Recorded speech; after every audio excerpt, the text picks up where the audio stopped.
Alright, it's time to install the Honeybee CP3 tail motor onto a Honeybee fixed pitch 2, which I've got here without the tail.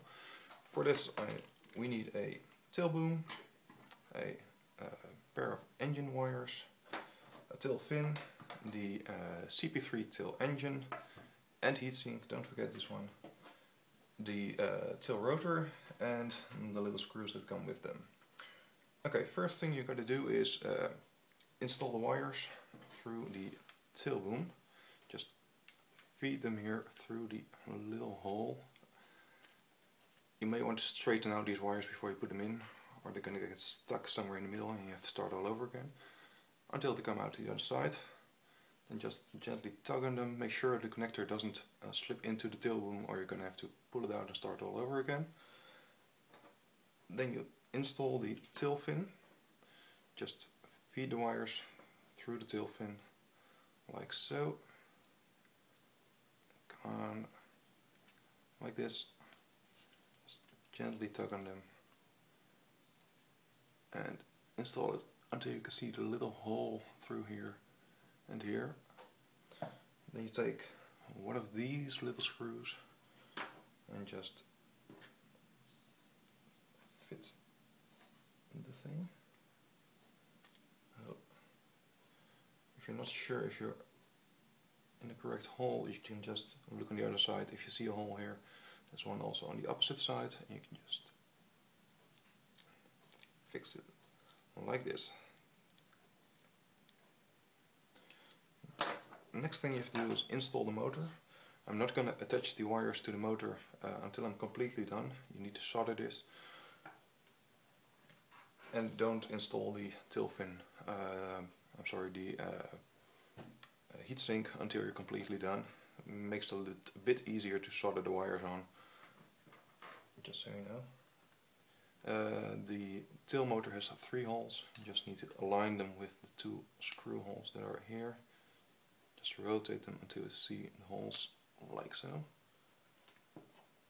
Then take the smallest screwdriver you have. Install a little screw on there. This is a fiddly bit. Take one of these small washers, put them over there.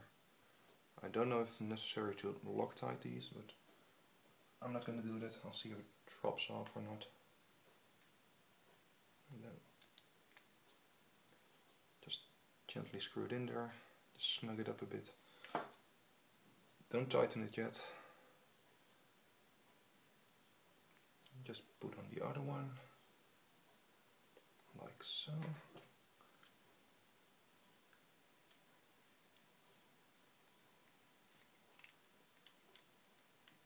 And then you can tighten them like that. Next we have the tail rotor. Just put it on like that. Get a 1.5mm hex driver. Put one of these little screws on there.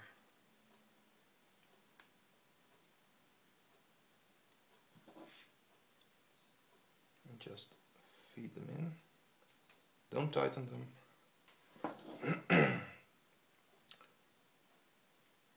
If you tighten one already and then put in the other one, you may have this thing out of balance. Just gently tighten it like this. Do the other side. Do it a couple of times until you think it's tight enough.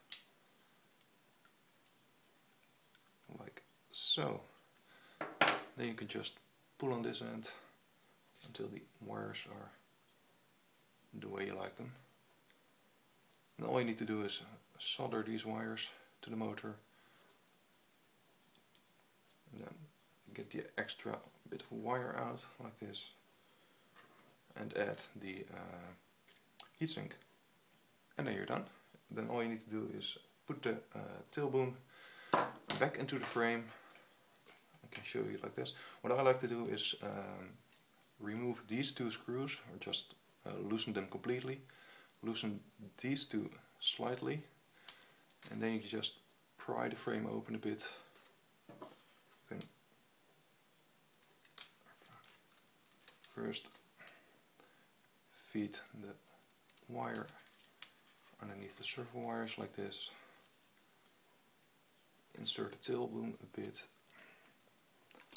Then pry open the frame and push it all the way through until the wires come through completely. You may need to use a screwdriver to push the wires through completely. But let's see.